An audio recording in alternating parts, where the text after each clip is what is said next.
Welcome to గరం గరం బెజవాడ రుచుల్లో. ఈరోజు మనము బీట్రూట్ ఫ్రై చేసుకుంటున్నామండి.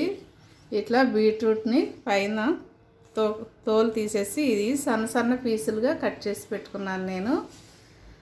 ఇది ఉడకబెట్టక్కర్లేదండి, పచ్చిదే. మనం ఇప్పుడు ఫ్రై చేస్తున్నాము.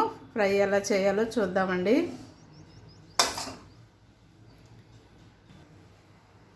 ఫ్రైకి తగినంత ఆయిల్ మనము వేసుకున్నామండి. ఆయిల్ హీట్ ఎక్కినాక మనం చూద్దామండి. మళ్ళీ చూడండి, ఆయిల్ హీట్ ఎక్కిందండి. ఇప్పుడు మనము తాలింపు దినుసులు వేసుకుంటున్నాము. ఒక స్పూను జీలకర్ర వేస్తున్నానండి. అలాగే ఒక స్పూను ఆవాలు వేస్తున్నాను.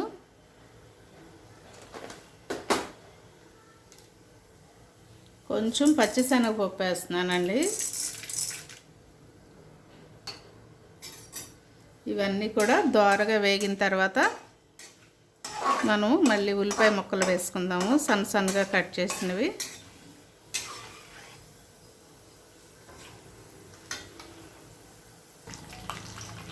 అలాగే సన్నగా కట్ చేసి పెట్టుకున్న ఉల్లిపాయ ముక్కలు, కరివేపాకు వేస్తున్నానండి.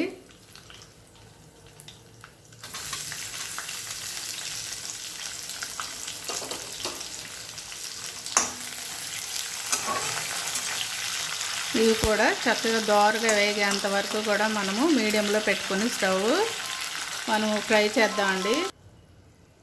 చూడండి, తాలింపు అంతా కూడా చక్కగా ఇలాగా మగ్గిపోయింది కదా. ఇప్పుడు మనము బీట్రూట్ ముక్కలు వేసుకుంటున్నామండి.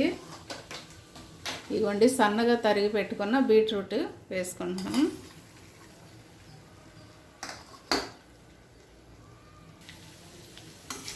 చక్కగా ఈ ముక్కలన్నీ కూడా ఈ తాలింపులో పట్టేటట్టుగా కలిపేసేసి,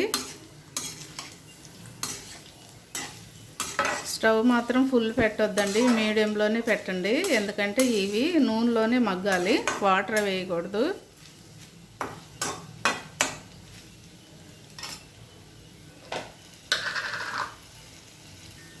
సో ఇప్పుడు మనం సాల్ట్ కూడా వేసేసుకుంటున్నామండి. తగినంత సాల్ట్ వేసుకోండి.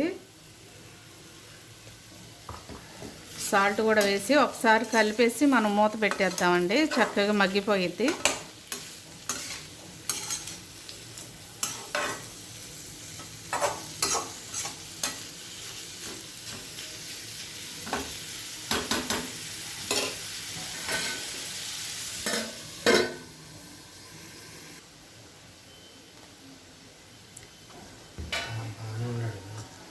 ఇదండి, నేను ఒక స్పూన్ కారం వేసేసానండి. నేను మాటల్లో వేసేసాను గబుక్కుని. ఒక స్పూన్ కారం వేయండి, సరిపోయిద్ది. సాల్ట్ అంతా కూడా పర్ఫెక్ట్గా సరిపోయిందండి. ఇప్పుడు నేను కొత్తిమీర వేసి దించేస్తున్నాను.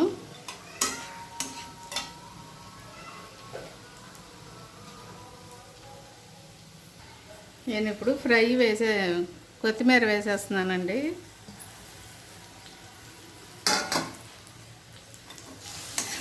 ఒకసారి ఇలా కలిపేసుకోండి. చాలా చక్కగా ఉడికిపోయిందండి. ఒకసారి మనం కారం వేసుకునే ముందు ఒక చిన్న పీసు తిని చూడాలండి, చక్కగా ఉడికిందా లేదా అనేది. ఎందుకంటే ఇది ఆయిల్లోనే చక్కగా మగ్గిపోయిద్దండి, వాటర్లో ఏమి ఉడకబెట్టక్కర్లేదు. చాలా చాలా టేస్టీగా ఉంటుంది. మనం పప్పులోకైనా లేకపోతే చారైనా సాంబార్లోకైనా చాలా బాగుంటుంది, రైస్లోకి. మీరు కూడా తప్పకుండా ట్రై చేయండి.